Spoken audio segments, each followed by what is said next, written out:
Le sens-tu? C'est ton cœur qui explose. Bienvenue dans Maman Galère. Moi, c'est Mia. C'est avec le cœur brisé que je vous raconte cette histoire. Cette histoire peut être banale, car je pense que beaucoup de personnes vivent des histoires d'amour à sens unique. Pour ma part, je ne vis pas d'histoire d'amour, car j'ai mis une croix à l'amour. Je vais vous raconter l'histoire de Moudjahid. Moudjahid a 34 ans aujourd'hui. Il a vécu une grande histoire d'amour avec sa femme, mais qui a été fatalement arrachée par des jaloux. Moudjahid vient des Grandes Comores. Il a toujours vécu aux Grandes Comores. Il n'a jamais voyagé. Il a rencontré sa femme un été 1990. Ça a été le coup de foudre pour lui. Quand il m'a raconté cette histoire, j'avais les larmes aux yeux. Parce que malheureusement, dans notre communauté, nous sommes beaucoup à vivre ce genre d'histoire-là. C'était le 20 août 1990. Je me rappelle encore, elle avait mis une robe blanche. Arrivée à peine au bas du genou, elle était rebelle et belle. Je me rappelle encore de son sourire, de sa manière de s'exprimer. Elle était dotée d'une intelligence, alors que nous, chez nous, une femme intelligente, c'était comme si elle était insultante. C'était comme si elle manquait de respect. Et moi, je la trouvais magnifique.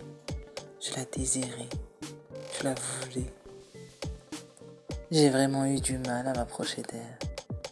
Parce que, à l'époque, comment on dit, vous les jeunes, elle me considérait comme un blédard, comme un moins que rien. Elle était en avance sur son temps. Elle comprenait déjà les vices de certaines personnes. Je la désirais tellement que j'étais prêt à tout et tout accepter pour elle. Et j'ai tout accepté pour elle. J'ai fini par la voir. Je l'ai épousée avec nos traditions et notre religion. Mais je ne savais pas qu'elle était dans une secte. Je ne savais pas qu'elle travaillait avec certains démons. Mais je l'acceptais quand même, car je l'aimais tellement d'un amour fou. On ne pouvait pas savoir. Aujourd'hui, je n'ai qu'un seul désir, c'est de la rejoindre là où elle est. À chaque fois qu'elle prédisait quelque chose, elle avait raison. À chaque fois qu'elle aidait quelqu'un, il s'en sortait toujours. Si vous saviez, elle était humble, gentille, rebelle, mais elle avait le cœur sur la main. Malheureusement, elle ne savait pas où elle avait mis ses pieds. Elle suivait juste les repères de sa maman. Elle était dotée d'une beauté incroyable.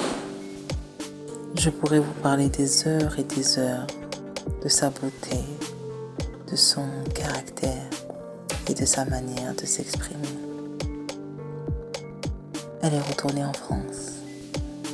Je l'ai attendue 3 ans. 3 ans à me lamenter, car le contrat que j'avais fait avec elle, c'était de l'épouser, mais de rester aux Comores pour ne pas profiter d'elle ou être toujours autant amoureux d'elle. J'ai attendu 3 longues années avant de revoir ma dulcinée.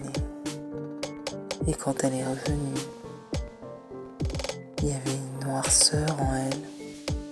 Elle était totalement différente. Mais j'ai quand même passé du bon temps avec elle. Rattrapé les 3 ans. 3 ans. Est-ce que vous comprenez? Un jour, en pleine nuit, je me réveilla et je la vois debout, à moitié nu, marcher vers la mer, marcher vers la mer, marcher vers la mer. J'ai couru pour la protéger. Je pensais qu'elle allait se noyer. Il se tourna et il me dit: je ne suis pas ta femme. Je fais juste les choses qu'elle m'a promis. Et terrorisé, je l'ai laissé partir. Je regardais au loin.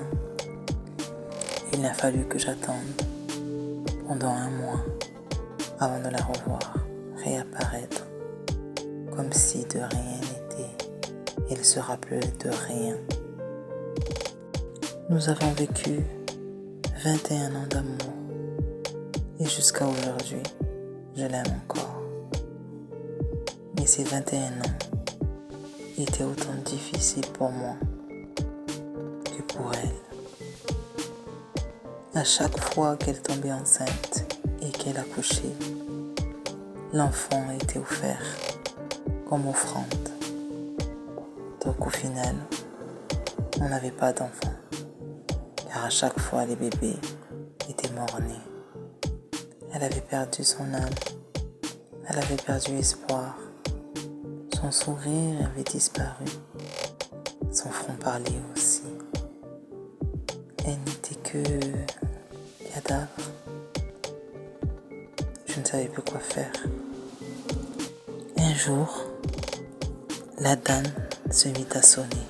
Il devait être 5h30 du matin. Le soleil commençait à se lever et la mosquée ouvrait ses portes pour pouvoir aller prier. Quand elle a entendu la danne, elle s'est mise à crier. Et je ne comprenais pas, car elle avait l'habitude d'entendre la danne. Et jusqu'alors, il n'y avait pas eu de problème. Elle s'est mise à crier, crier, crier, et tellement vomir. Elle a tellement vomi des substances qui avaient l'air comme du lait caillé, mais d'un blanc. Un blanc, je ne saurais pas comment vous l'exprimer. À ce moment-là, elle a commencé à maigrir, se dessécher, maigrir. On dirait qu'elle avait plusieurs personnalités. Aujourd'hui, elle était Mia, demain elle sera Maïda, et vice-versa. J'ai tellement mal de vous raconter mon histoire, mais je suis obligée de vous la raconter pour que certaines jeunes filles ne voient pas que l'argent est plus important que le bonheur. J'espère que vous avez aimé ce genre d'histoire. Je vous invite à appuyer sur le pouce bleu et à vous abonner. Pour ma part, on se retrouve pour une prochaine histoire.